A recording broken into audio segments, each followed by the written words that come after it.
Hey guys, Trace here for D News. I'm at CES 2014. We're at the Toyota booth, and this is Toyota's FCV, or fuel cell vehicle. A fuel cell is a hydrogen fuel cell. It's using the same energy as the sun, and they actually take a whole bunch of them and stack them together in the bottom of this car.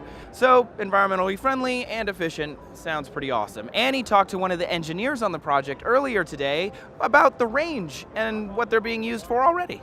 We're here with Jared Farnsworth, Senior Engineer for Toyota Fuel Cell Group. Jared, thank you for joining us. And you have worked to build this vehicle, which is the first Toyota car to be brought to market in 2015 that is powered by fuel cells. Can you explain to people how exactly that works?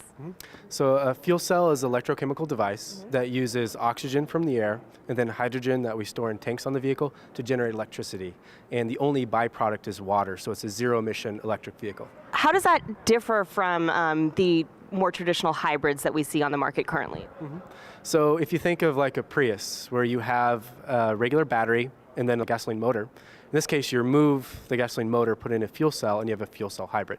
So it's similar, but it's a zero-emission electric vehicle. What are some other advantages to this technology over hybrids, for example?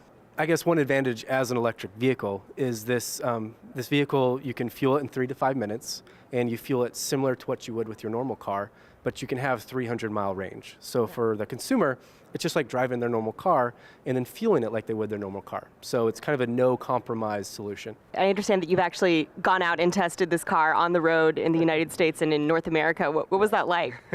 It's a very interesting experience because it's new technology and we're developing the technology. So there's always new challenges and new problems that we need to overcome. And that gives us a good opportunity to even just understand the technology intuitively itself. So, there are times where we go to Death Valley where it's 126 degrees, or to go to Yellowknife, Canada, where it's minus 40 degrees. So it's really interesting. A lot of things happen and it's a lot of fun. So this is projected to come to market in 2015, which is really not all that far away. Yeah. What have been some of the challenges to bring it to market? Some of the big challenges are durability.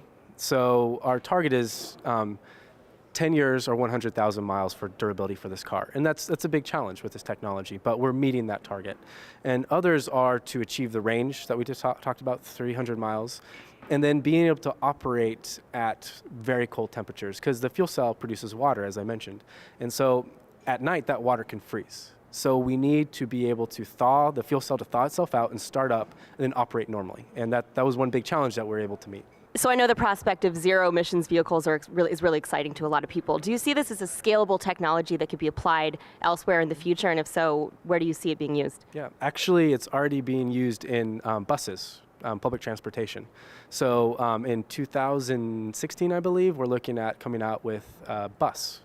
So it can be used for public transport. So you have a zero emission option. Very exciting. Thank you so much for talking to us, Jared. Thank you.